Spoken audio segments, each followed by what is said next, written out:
My name is Salvador Rivera. I'm a professor of history and sociology. My duties here are to provide instruction for the students in those two disciplines and to evaluate them. So for this, I prepare lecture and discussions for the students, and of course the exams revolve around those lectures and discussions. Also, as a faculty member, I'm supposed to take part in committees. I do periodically, but as a faculty member, I also try to order books, magazines for the library. I try to give the students articles that I think are relevant to their particular field or that would be interesting to them. So again, essentially those are my duties here.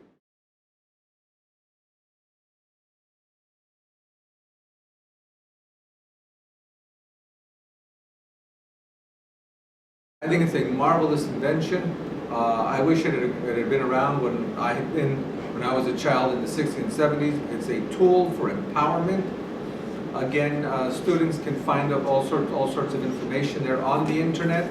Their parents, it's also a tool of empowerment for the parents, because the parents don't have to buy these expensive encyclopedias.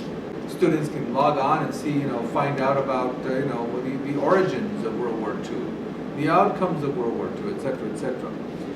Again, they can use the internet for career planning.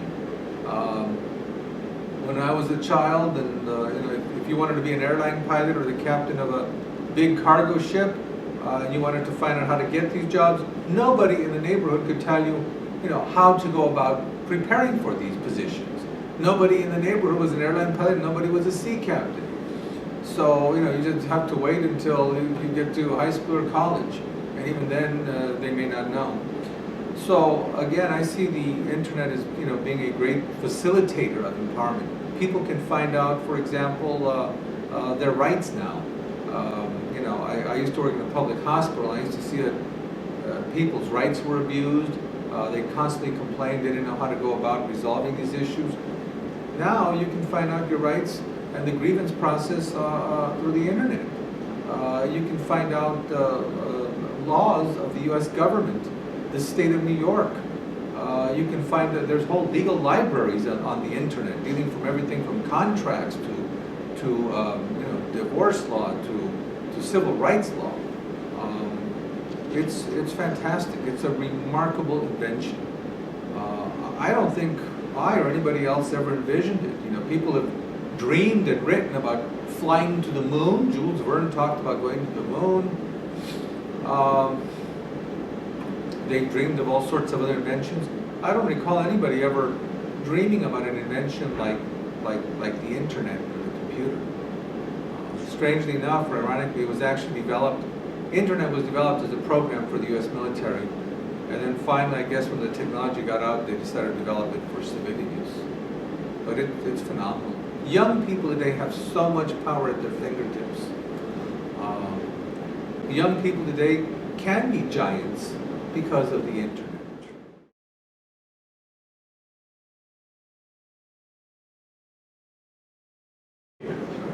A PhD is basically, it's the highest academic achievement. It's a doctorate. My doctorate is in history. A person pursues a PhD because they want to engage in research.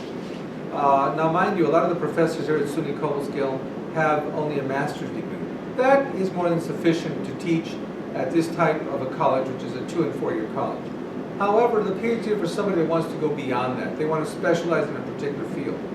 In my case, I was interested in the issue of efforts in Latin America to promote the political unification of Latin America. And I wanted to write about it. I wanted to give my writing credence. I felt that doing a PhD would allow me to do research in that field and to build up my credibility so I can eventually publish a book. And I should point out at this point, I do have a publisher for my manuscript on Latin American political unification. So I'm working on that right now. In terms of how it actually affected me personally, it really did not, at least not with respect to this institution, because when I got the PhD, all I got was congratulations from the president of the college. I didn't get a raise, I didn't get a promotion because I was already a full professor. My feeling is that at this institution, where PhDs are not required, that the faculty should receive some kind of a bonus for a PhD. You're simply holding it. That is the case in a lot of high schools. They receive this extra stipend. But again, I received nothing for it per se. But my purpose in pursuing the PhD was not money. It was to pursue a particular theme and to give it credibility, and at least in the U.S. as a theme. There's a number of books written on it, Latin American unification in Latin America. But my book is probably the most complete book on the unification process in Latin America.